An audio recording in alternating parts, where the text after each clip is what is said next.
नमस्कार, मैं हूं मनीषा सिन्हा और आप देख रहे हैं आवाज। अब खबरें विस्तार से। सरगुजा पुलिस को ठगी के मामले में बड़ी सफलता हाथ लगी है, जहां पुलिस ने साइबर ठगी से ठगी को अंजाम देने वाले 3 आरोपियों को उत्तर प्रदेश के बरेली से गिरफ्तार किया है। दरअसल शहर की एक महिला ने 20 जुलाई को कोतवाली थाना में शिकायत दर्ज कराई थी कि वह अज्ञात शख्स के झांसे में फंसकर साइबर ठगी का शिकार हुई है, जहां कुरियर डिलीवरी के नाम पर कस्टमर क्लियरेंस का झांसा देकर आरोपियों ने पीड़ित महिला से 24,41,000 रुपए से अधिक की ठगी को अंजाम दिया था। आरोपियों ने महिला से सोशल मीडिया के माध्यम से संपर्क किया और महिला से दोस्ती कर आरोपियों ने ठगी की वारदात को अंजाम दिया। कनाडा से पार्सल भिजवाने के नाम पर महिला अलग अलग बैंक खातों में लाखों रुपए ट्रांसफर की थी। वहीं जब पीड़िता को पता चला कि वह ठगी का शिकार हुई है, तो उसने मामले की शिकायत कोतवाली पुलिस से की। पीड़िता की शिकायत पर कोतवाली पुलिस ने साइबर सेल की मदद से आरोपियों को उत्तर प्रदेश के बरेली से गिरफ्तार किया है। सरगुजा पुलिस ने आरोपियों के पास से 2 नग मोबाइल, 6 नग सिम और 2 आधार कार्ड बरामद किया है। वहीं साथ ही आरोपियों के बैंक खाते में जमा 3,87,000 रुपए को भी पुलिस ने होल्ड करवा दिया है। फिलहाल पुलिस ने आरोपियों के खिलाफ धोखाधड़ी का अपराध दर्ज कर न्यायिक रिमांड पर जेल भेज दिया है। जुलाई माह में कोतवाली थाना अंतर्गत प्रार्थिया के द्वारा आकर शिकायत की गई थी कि उसको एक फ़ोन इंस्टाग्राम के माध्यम से और फिर फ़ोन के माध्यम से जब चर्चा हुई, तो चर्चा के दौरान आरोपी के द्वारा यह बताया गया कि उनका पार्सल जो है कनाडा से आया हुआ है और उस पार्सल को आप इतना रुपए जमा करेंगे तो वो पार्सल आपके पास पहुंच जाएगा। और ऐसे करते करते विभिन्न समय में कुल उनसे साइबर फ्रॉड के रूप में लगभग 27 लाख रुपए की ठगी जो है वो आरोपिया के साथ यानी प्रार्थिया के साथ आरोपी के द्वारा किया गया था। जिस आधार पर इसमें माननीय आईजी सर एवं एसपी सर के नेतृत्व में निर्देशन में एक विशेष टीम का गठन किया गया, जिसमें साइबर सेल प्रभारी अखिलेश कौशिक एवं साथ ही हमारे थाना प्रभारी राजेश सिंह और साथ ही पूरी साइबर की टीम इसमें लगी हुई थी। और साइबर सेल के माध्यम से हमें कुछ तकनीकी जानकारी प्राप्त हुई, जिसके आधार पर इनकी जानकारी बरेली उत्तर प्रदेश की प्राप्त हुई थी, जिसमें विशेष टीम को हमने तत्काल रवाना किया था। और वहाँ पर फिर विशेष टीम के सहयोग से जो है उक्त 3 आरोपियों को पकड़ने में सहायता प्राप्त हुई है और उन तीनों को ही पकड़ कर आज लाया गया है और इसे माननीय न्यायालय के समक्ष प्रस्तुत किया जा रहा है गिरफ्तार करके। उक्त मामले में आईपीसी की धारा 420 और 66 आईटी एक्ट की धारा के तहत इसमें गिरफ्तारी की गई है। और यह भी मैं बता दूं कि इसमें साइबर सेल ने त्वरित कार्रवाई करते हुए एक महिला की विभिन्न बैंक अकाउंट में जो फ्रॉडिस्ट ने प्रयोग किए थे उसमें 3,87,000 रुपये की राशि को होल्ड करा लिया गया है। तो जल्द ही प्रार्थिया के खाते में उन्हें वापस मिल जाएगी। कुछ सामान भी कुछ बरामद किया गया है सर? इसमें 2 नग मोबाइल मिले हैं और 6 सिम भी प्राप्त हुए हैं जो आरोपियों से। जो पैसे को ये अभी इसमें अन्य आरोपी भी हैं, इसमें पूरे आरोपी गिरफ्तार नहीं हुए हैं, लेकिन जिसको अकाउंट का प्रयोग इस अपराध के तहत हुआ था उनको हमने गिरफ्तार करने में सफलता प्राप्त की है। और जिन अकाउंट का प्रयोग इस फ्रॉड को करने में हुआ है उसको भी हमने खाते को होल्ड कराया है, जिसमें कुल 3,87,000 रुपये की राशि जो है हमने प्रार्थिया की बरामद की है और उसे जल्दी ही प्रार्थिया को प्राप्त हो जाएगी। सरगुजा जिले में शराब ने एक और घर को तबाह कर दिया है, जहां शराब के नशे में पति ने अपनी ही पत्नी की हत्या कर मौत के घाट उतार दिया है। वहीं पुलिस ने आरोपी पति को गिरफ्तार कर मामले की जांच में जुटी है। दरअसल पूरा मामला सरगुजा जिले के मैनपाट का है, जहां आज सुबह कमलेश्वरपुर पुलिस को सूचना मिली कि ग्राम सरगवा में पति ने पत्नी की हत्या कर दी है। सूचना मिलते ही कमलेश्वरपुर पुलिस मौके पर पहुंचकर मामले की जांच में जुट गई। वहीं पुलिस ने आरोपी को पकड़ने विशेष टीम का गठन किया था। पुलिस ने चंद घंटों की पड़ताल के बाद ही आरोपी पति को गिरफ्तार कर लिया है। वहीं पुलिस ने बताया कि आरोपी पति पत्नी में किसी बात को लेकर विवाद हो गया था।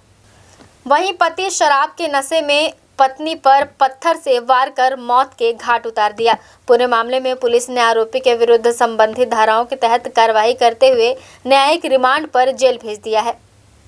थाना कमलेश्वरपुर अंतर्गत आज सुबह सुबह सूचना प्राप्त हुई है कि कमलेश्वरपुर अंतर्गत गाँव है वहाँ पर से सूचना प्राप्त हुई थी कि एक व्यक्ति ने अपनी ही पत्नी की हत्या करके वहाँ से फरार हो गया है। ऐसी सूचना प्राप्त होने पर तत्काल एसपी महोदय के निर्देशन पर एक विशेष टीम गठित की गई और थाना प्रभारी और मौके पर एफएसएल की टीम वहाँ पर पहुँची है।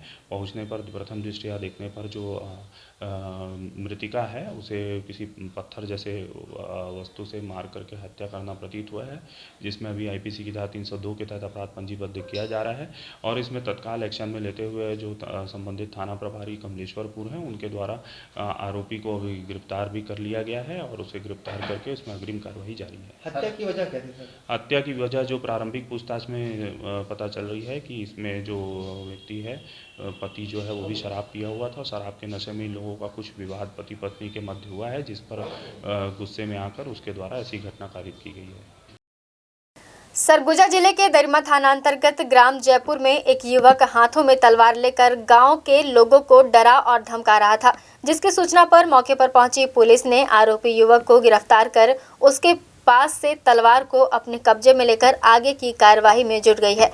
पूरे मामले में पुलिस ने बताया कि दरिमा क्षेत्र के ग्राम जयपुर का रहने वाला युवक विद्याचरण हाथों में तलवार लेकर खुलेआम गांव में भय और आतंक फैला रहा था, जिससे गांव के लोगों में भय का माहौल व्याप्त हो गया था, जिसकी सूचना पर तत्काल मौके पर पहुंचकर आरोपी युवक को गिरफ्तार कर उसके कब्जे से तलवार बरामद कर लिया गया है। वहीं आरोपी के खिलाफ 25-27 आर्म्स एक्ट के तहत कार्रवाई करते हुए न्यायिक रिमांड पर जेल भेज दिया गया है। आज मोबाइल फ़ोन के माध्यम से जानकारी मिला कि ग्राम जयपुर का विद्याचरण बापू नाम रामधन हरिजन उम्र 22 साल का लड़का है। ये गांव में जयपुर में आम जगह पर तलवार भांज रहा था, तो कभी भी कानूनी घटना हो सकता था। लोग डर गए थे, इस कारण से तत्काल अपन जाके उसको तलवार से जब्त करके 25-27 आर्म्स एक्ट के तहत कार्रवाई। वक्त हो चला है छोटे से ब्रेक का, मिलते हैं ब्रेक के बाद।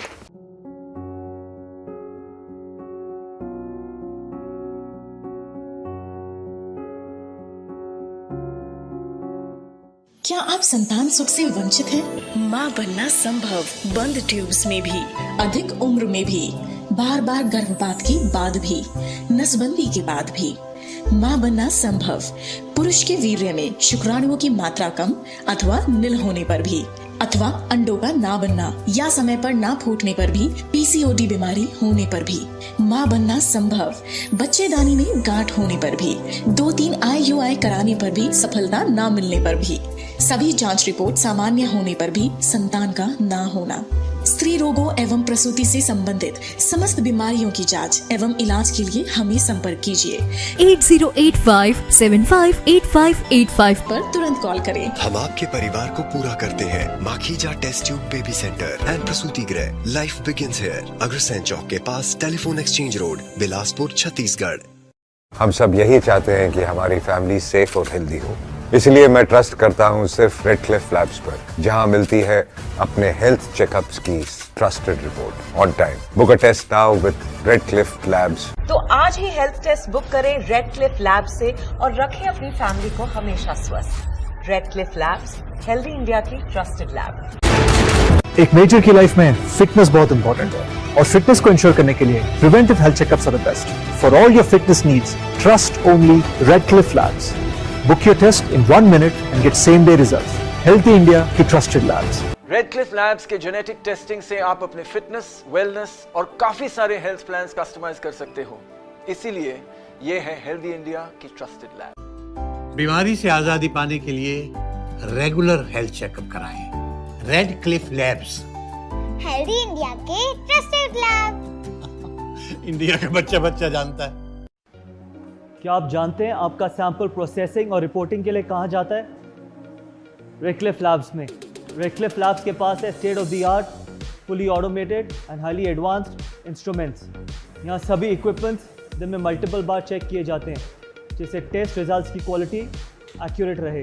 Amazing to know, Redcliffe lab इतने एक्सपर्टीज से सैंपल प्रोसेस करते हैं। Redcliffe lab, JSM diagnostic centre, Nigam complex, Gandhi Chowk, Ambika. Shri Mahavir multi speciality hospital, Sai Mandir के सामने, गांधीनगर, अंबिकापुर। विश्वसनीय एवं कुशल डॉक्टर्स की उपस्थिति प्रतिदिन आप पाएंगे।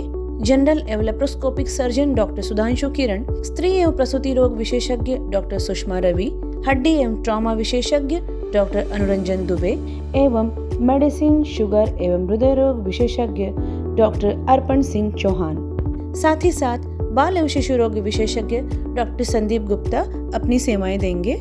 संस्थान में आप पाएंगे 70 बेड वाला आईपीडी भर्ती सुविधा के साथ साथ सिपाका चेन्नई की आईसीयू केयर की विशेष व्यवस्था, एनआईसीयू जहां पे नवजात शिशु चिकित्सा आधुनिक सुविधा युक्त उपलब्ध है, प्राइवेट, सेमी प्राइवेट एवं जनरल वार्ड, अत्याधुनिक उपकरण युक्त 3 ऑपरेशन थिएटर, जनरल एवं लेप्रोस्कोपी सर्जरी, स्त्री एवं प्रसूति रोग, आईसीयू एवं क्रिटिकल केयर, गर्भावस्था की संपूर्ण जाँच, प्रसूति, नॉर्मल एवं सिजेरियन, बांझपन की जाँच एवं ऑपरेशन किए जाते हैं, हार्निया, हाइड्रोसिल, पथरी, पाइल्स एवं अपेंडिक्स के ऑपरेशन की भी सुविधा उपलब्ध है। समस्त प्रकार के ऑपरेशन दूरबीन विधि के द्वारा किए जाते हैं। एम्बुलेंस सेवा उपलब्ध है। आयुष्मान कार्ड से भर्ती एवं ऑपरेशन भी किए जाते हैं। सिटी स्कैन, एक्सरे, सोनोग्राफी, संपूर्ण पैथोलॉजी की जांच, ईसीजी की सुविधाएं, फार्मेसी। आज ही किसी भी आपातकाल में हमसे संपर्क करें। Shri Mahavir hospital, Gandhinagar, Ambikapur. SRS hospital, न्यूनतम दर, उच्चतम सेवा। आपके लिए लाए हैं निशुल्क डायलिसिस। एसआरएस हॉस्पिटल अंबिकापुर में अब प्रधानमंत्री जन आरोग्य योजना के अंतर्गत आप करवा सकते हैं निशुल्क डायलिसिस। तो संपर्क करें एसआरएस हॉस्पिटल, जिला अस्पताल रोड, मणिपुर स्कूल के सामने, अंबिकापुर। SRS hospital. अब हमारे हॉस्पिटल में आयुष्मान कार्ड के द्वारा भर्ती एवं ऑपरेशन की सुविधा भी प्रारंभ हो चुकी है। हमारे यहाँ इमरजेंसी एवं भर्ती सुविधाएं प्रतिदिन उपलब्ध रहती हैं। साथ ही साथ यहाँ पर समस्त प्रकार के विशेषज्ञ चिकित्सक डॉक्टर्स प्रतिदिन उपलब्ध रहते हैं। यहाँ पर आप पाएंगे मेडिसिन विभाग, डायबिटीज, थायराइड, मोटापा एवं हार्मोन विशेषज्ञ, स्त्री एवं प्रसूति रोग विशेषज्ञ, संक्रिया, सर्जरी तथा अस्थि रोग विशेषज्ञ, शिशु एवं बाल हृदय रोग विशेषज्ञ, नाक कान गला रोग विशेषज्ञ, नेत्र रोग, चर्म रोग तथा डाइटिशियन, आहार विशेषज्ञ। साफ सुथरे वातावरण के साथ आप हमारे यहाँ अन्य सुविधाओं में पाएंगे ICU, OT, general ward, private ward एवं पैथोलैब, जहाँ पे खून पेशाब की जाँच, 3D 4D sonography, x ray, CT scan एवं डायबिटिक फुट अर्थात पैरों की अल्सर की जांच कुशलतापूर्वक की जाती है। साथ ही साथ एमआरआई एवं सिटी स्कैन हेतु निशुल्क एम्बुलेंस सुविधा भी उपलब्ध है। 24 घंटे इमरजेंसी एवं भर्ती सुविधा हम आपको प्रदान करते हैं न्यूनतम दर पर, उच्चतम सेवा के साथ। तो हमारा पता नोट कर लीजिए। Sardar Ranjit Singh memorial hospital, SRS hospital, director Shri Harshpreet Singh Tuteja, MD medicine, जिला अस्पताल रोड, मणिपुर स्कूल के सामने, अंबिकापुर। हमारा मोबाइल नंबर है 9617605000। बाद आपका स्वागत है। बढ़ते हैं अगली खबर की ओर। अंबिकापुर में राष्ट्रीय आदिवासी एकता परिषद के द्वारा यूसीसी का विरोध करते हुए विरोध प्रदर्शन किया गया, जहां इनके द्वारा विभिन्न मांगों को लेकर सड़क पर बैठकर घंटों प्रदर्शन किया गया।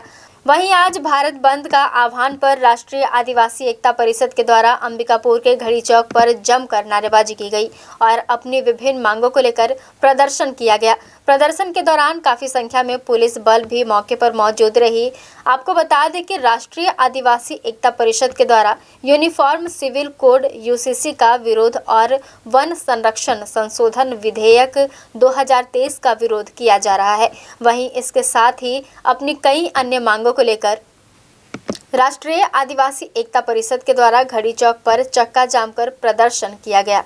आज पूरे भारत में राष्ट्रीय आदिवासी एकता परिषद के द्वारा आदिवासियों के जल जंगल जमीन को छीनने और अभी फॉरेस्ट एक्ट नया पास किया गया है, जिसे आदिवासियों के हक अधिकार और उनके जल जंगल जमीन छीनने का पूरा खतरा है।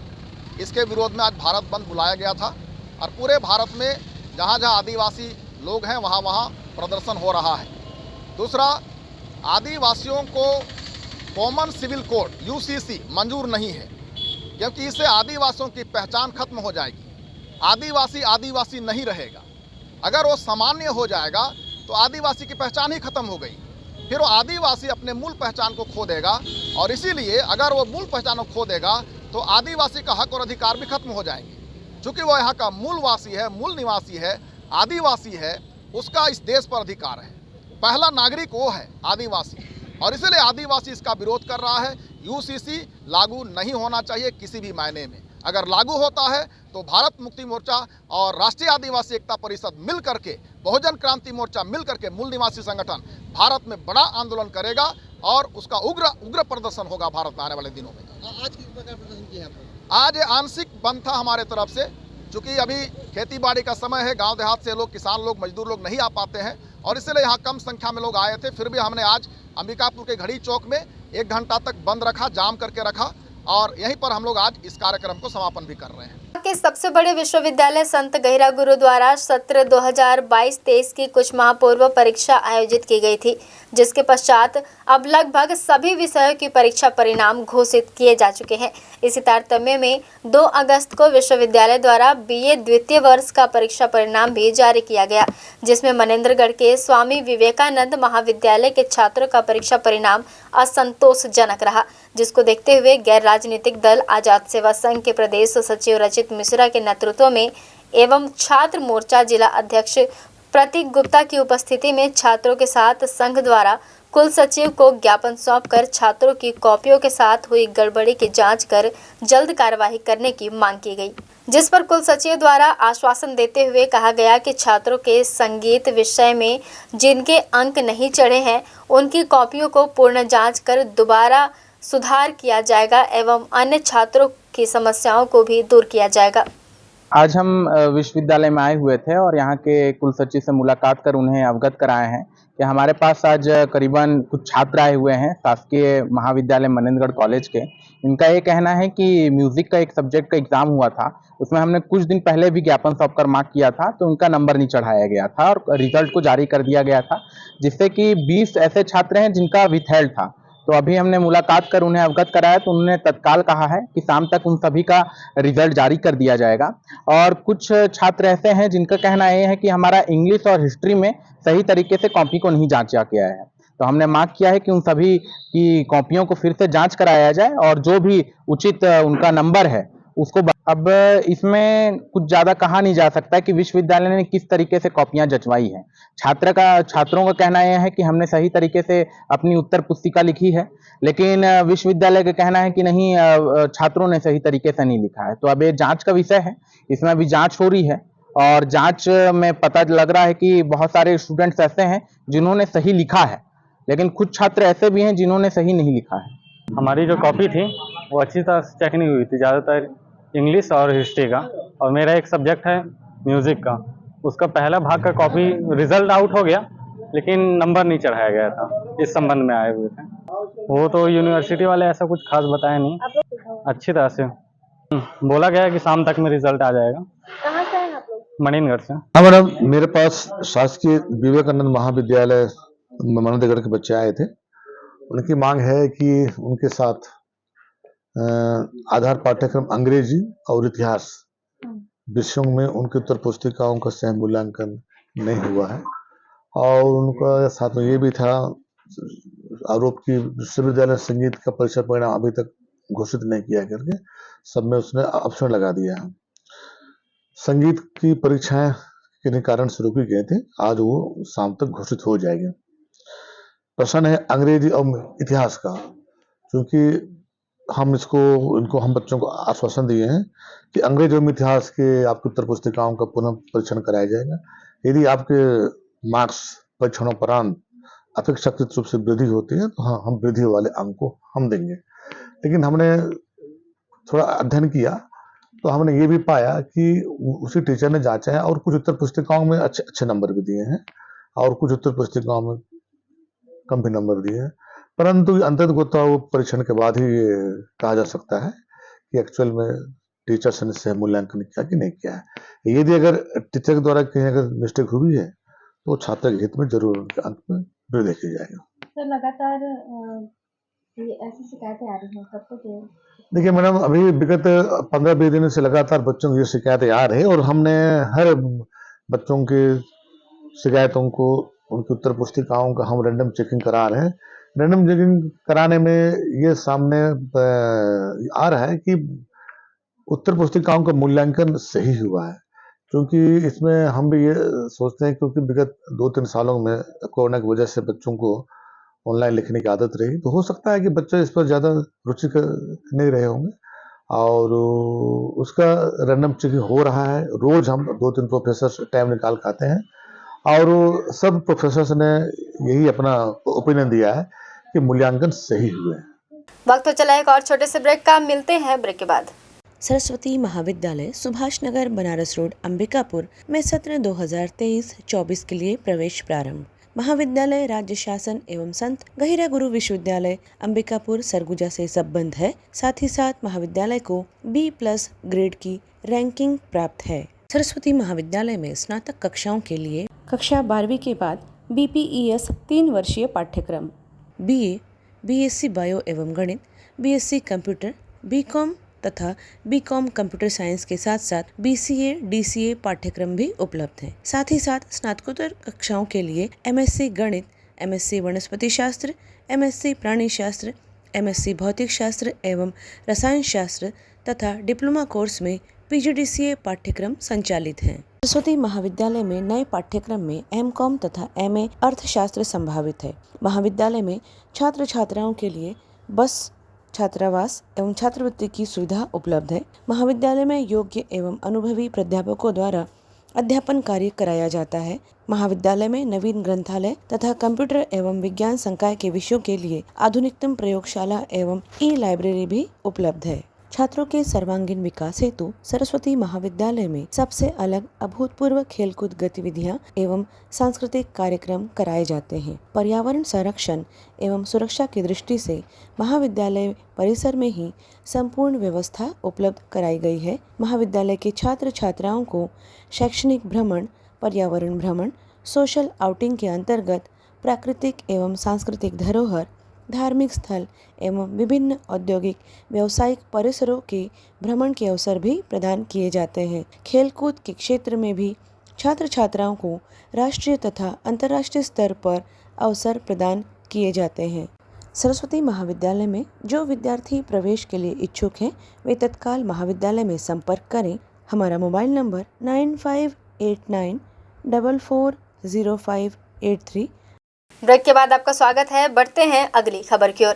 सरगुजा जिले के कुन्नी थाना चौकी अंतर्गत ग्राम तिरकेला में एक 2 वर्षीय मासूम बच्ची की नहर में डूबने से मौत हो गई है। मासूम बच्ची के मौत के बाद गांव में मातम पसर गया है। बताया जा रहा है कि ग्राम तिरकेला की रहने वाली आराधना अपने घर के पास से खेलते खेलते पास के रपटा के पास चली गई, जहां पांव फिसल जाने से बच्ची नहर में डूब गई, जिससे उसकी मौत हो गई है। जैसे ही इस बात की जानकारी उनके परिजनों को लगी, वैसे ही ये बात पूरे गांव में आग की तरह फैल गई। वहीं पूरे मामले को लेकर इस बात की जानकारी पुलिस को दी गई, जहां मौके पर पहुंची कुन्नी पुलिस ने शव को अपने कब्जे से लेकर पीएम करा उसे परिजनों को सौंप दिया है। मासूम की मौत की खबर से गांव में मातम पसरा हुआ है। पेट दर्द की शिकायत पर भर्ती किए गए नगर पंचायत के पूर्व अध्यक्ष की इलाज के दौरान मौत हो गई है।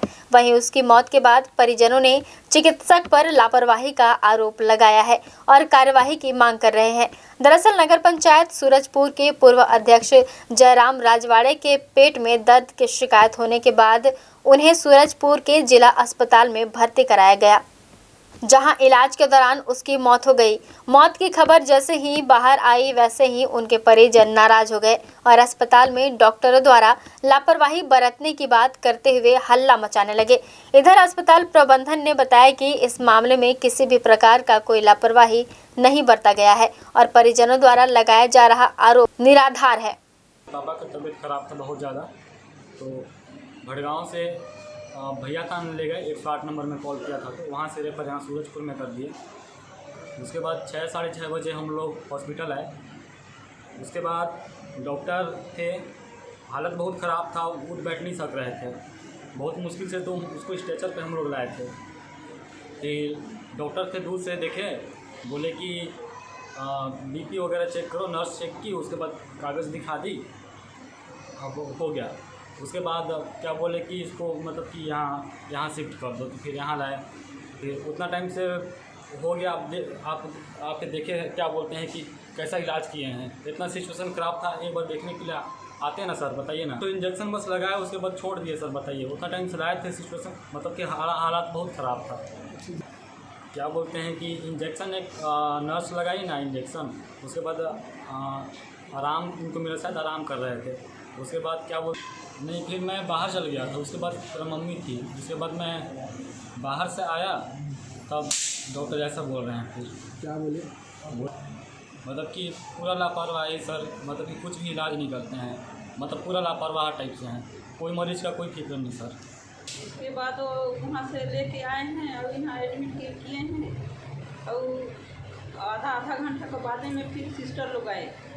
तो आए तो फिर एक इंजेक्शन लगा, देखो फिर नर्स फिर बोतल लगाने के लिए नहीं मिला, देखो फिर हो गए तो फिर कोई आवे नहीं किए। फिर उसके बाद फिर ये बोला कि नहीं कूलर चालू करो, गर्मी लगत है। तो मैं सोचें कि गर्मी लगत है, सुई लगे है तो ऊपर से गर्मी लगत है तो आराम करत है, मुझे क्या पता। फिर मैं देखे न थे तो मैं कहूँ कि इतना देर तक मैं कहूँ कि जब जैसे सोलाए हैं वैसे सोए हैं, उलट पलट कुछ नहीं किए हैं। तो फिर मैं आके देखे हूँ अल्टाए पलटाए हूँ।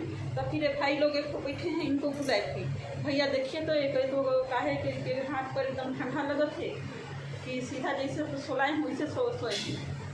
तो फिर वो लोग आए के देखे हैं, फिर जब जाए के सिस्टर लोग बोले हूँ तो सिस्टर फिर आए हैं, सिस्टर फिर देखे हैं तो फिर वो डॉक्टर आए हैं। तो डॉक्टर क्या बोले देखने के बाद? देखने के बाद तो कुछ चेक करने के लिए कुछ लगाए थे, तब तो कुछ नहीं। ये पेशेंट का नाम जयराम था, ये 53 वर्ष के थे। ये भैया खान सामुदायिक स्वास्थ्य केंद्र से रिफ़र आए थे आज शाम को करीबन 5:30 बजे। और जब ये रेफ़र आए तो उनका ये कंप्लेंट था कि पेट में दर्द दे रहा है। तो फिर मेरे द्वारा पूरा एग्जामिनेशन किया, पेट वगैरह तो सबको कॉल्पेट किया गया, देखा गया। फिर उसके बाद जब एग्जामिनेशन किया गया तो बीपी वगैरह इनका कम था, 70/50 था इनका बीपी। और उसमें फिर मेरे द्वारा पूरा इनका उपचार किया गया था। और फिर जब मैंने पुराना हिस्ट्री लिया इनका पता चला कि ये 2021 में भी अंबिकापुर में डॉक्टर शमशुल्लाह अस्पताल में इलाज करवा चुके थे। और जब मैंने उनकी पुरानी रिपोर्ट्स देखी तो उसमें ऑलरेडी इनका लीवर फेलियर में बता रहा था, किडनी फेलियर में बता रहा था। ये 2021 की रिपोर्ट थी। और ऑलरेडी वो इंसुलिन उनको प्रेस्क्राइब किया गया था 2 साल पहले डॉक्टर शमशुल्लाह अस्पताल में चिकित्सक के द्वारा। और फिर जब मैंने पूछा कि 2 साल पहले ही ऑलरेडी इनका ये था तो अभी तक आप लोग क्या कर रहे थे, तो उनके पुत्र के द्वारा ये बताया गया कि सर ये कोई परहेज नहीं करते हैं, डेली ड्रिंक करते हैं और बोले कि किसी का बात मानते नहीं हैं और पिछले 2 साल से ना कोई दवाई ले रहे हैं, ना कोई इंसुलिन लगा रहे हैं, ना कोई शुगर की दवाई ले रहे हैं। तो मेरे द्वारा फिर इनका पूरा प्राथमिक उपचार किया गया था, जो भी एट टाइम रिलीफ के लिए किया जाता है सब कुछ किया गया था। ऑलरेडी लीवर किडनी फेलियर में थी उसमें। अब इनका जब सीरियस कंडीशन में थे, देहांत हो गया तो बेवजह का उनके पुत्र के द्वारा इल्ज़ाम लगाया जा रहा है कि इलाज नहीं हुआ है। पूरी हमारे पास IPD फाइल है, मेरा उसमें पूरा लिखा हुआ ट्रीटमेंट है, सब कुछ एग्जामिनेशन है, मैंने क्या किया है देख सकते हैं वो भी। अगर उनको विश्वास नहीं हो रहा है तो जांच करा लें, पूरा फाइल देख लें, सब कुछ देख लें कि क्या इलाज हुआ है क्या। शहर के कला केंद्र मैदान में स्वदेशी खादी महोत्सव प्रदर्शनी का भव्य शुभारंभ किया गया, जहां लोगों के लिए कम दामों में बेहतर सामानों का विशाल श्रृंखला की प्रदर्शनी लगाई गई है। साथ ही 15 अगस्त व रक्षाबंधन के खास अवसर पर सामानों की खरीदारी करने पर विशेष छूट भी दी जा रही है। कला केंद्र मैदान में लगे स्वदेशी खादी महोत्सव के संचालक अनुराग मिश्रा ने बताया कि उनके द्वारा विगत 25 वर्षों से इस प्रदर्शनी का आयोजन किया जा रहा है, जहां एक ही छत के नीचे देश भर के विभिन्न राज्यों में निर्मित कलाकृतियां का प्रदर्शन के साथ ही इसकी बिक्री की जा रही है, जिस पर लोगों का अच्छा खासा रुझान मिल रहा है। इस बार भी शहर वासियों के लिए यह प्रदर्शनी लगाई गई है। साथ ही इन्होंने आगे बताया कि रक्षाबंधन और 15 अगस्त के अवसर पर हैंडलूम की वस्तुओं पर 35% की छूट दी जा रही है। आपको बता दें कि इस प्रदर्शनी में भारत के विभिन्न राज्यों से बुनकर अपनी कलाकृति लेकर पहुंचे हुए हैं। देखिए, स्वदेशी खादी महोत्सव आज मेले का उद्घाटन हुआ और शहर वासियों को इस मेले की बहुत प्रतीक्षा रहती है कि खादी का जो मेला 3-4 महीने में लगता है तो लोगों को हमेशा इंतज़ार रहता है। देश के विभिन्न राज्यों के जो बुनकर हैं, उनके लखनवी चिकन हो गए, जयपुर की ज्वेलरी हो गई, गुजरात के राज्य के बहुत से आइटम हैं, साउथ के आपको साड़ियाँ मिलेंगी। ऐसे बहुत से उत्पाद इस मेले में मिलते हैं जिससे लोग ख़रीदना चाहते हैं और लोगों को इंतज़ार रहता है कि कब ये खादी महोत्सव का मेला लगे और हम इन उत्पादों की खरीदी कर पाएँ। मैं खादी महोत्सव, स्वदेशी खादी महोत्सव के संचालक को बहुत बहुत बधाई एवं शुभकामनाएं देता हूं कि लगातार उनका प्रयास रहता है कि शहरवासी इन सभी चीज़ों का लाभ ले पाएँ। इसमें रक्षाबंधन और ये 15 अगस्त के अवसर पे जो कला केंद्र मैदान में खादी महोत्सव लगाया गया है, इसमें 20 से 30-35% तक की छूट हैंडलूम के वस्तुओं पे दी जा रही है, जिसमें भारत के विभिन्न राज्यों के बुनकर अपनी कलाकृति लेके आए हुए हैं। हस्तशिल्प, हथकरघा सारी वस्तु इसमें आई हुई हैं। हम चाहेंगे कि कला केंद्र मैदान में जो प्रदर्शनी लगी है स्वदेशी खादी महोत्सव, उसमें शहरवासी अच्छे संख्या में आए, देखें। इसमें उज्जैन की बुटीक प्रिंट की सूट, ड्रेस मटेरियल, साड़ी आई हुई हैं। मलवरी सिल्क का आया हुआ है। इस समय आपका कोसा छत्तीसगढ़ का है, राजस्थान के भी दुपट्टा चुन्नी वगैरह है, टॉप के भी आइटम्स है, आसाम सिल्क है, भागलपुर के भी सिल्क के आइटम आए पड़े हुए हैं। बहुत सारे हैंडलूम की वैरायटी आपके सामने दिख रहा होगा, लखनवी चिकन के जो काफ़ी अच्छी वैरायटी और स्टॉक के साथ में है, जो कि 15 अगस्त के अवसर पे इसकी खरीदारी काफ़ी अच्छी होती है इस दुकान की जो है। कितने वर्षों से लगाया जा रहा है? यह अभी 25वां साल है यह प्रदर्शनी लगाते हुए स्वदेशी खादी महोत्सव का। अंबिकापुर में विगत 15 वर्ष से हमारा है। यह हमको लग रहा है कि हम 15 वर्ष में 26-27 दफ़ा अंबिकापुर आ चुके हैं और काफ़ी अच्छा रिस्पांस मिलता है अंबिकापुर में हमें। और हम हर साल कम से कम 2 बार तो साल में लगाते हैं यहाँ पे। शहरवासियों द्वारा बहुत अच्छी खरीदारी भी हो जाती है और बहुत अच्छा जो है सराहना या रिस्पांस भी मिलता है। इसमें हम चाहेंगे यह प्रदर्शनी 20-25 दिन के लिए लगी हुई है कला केंद्र के मैदान में। शहरवासियों से निवेदन है ज़्यादा से ज़्यादा संख्या में आवें, देखें, खरीदारी करें, बुनकरों का उत्साहवर्धन करें। इनसे इनकी जीविका और रोजी रोटी चलता है। खबरों में फिलहाल बस इतना ही। शहर से जुड़े खबरों के लिए देखते रहिए आवाज़।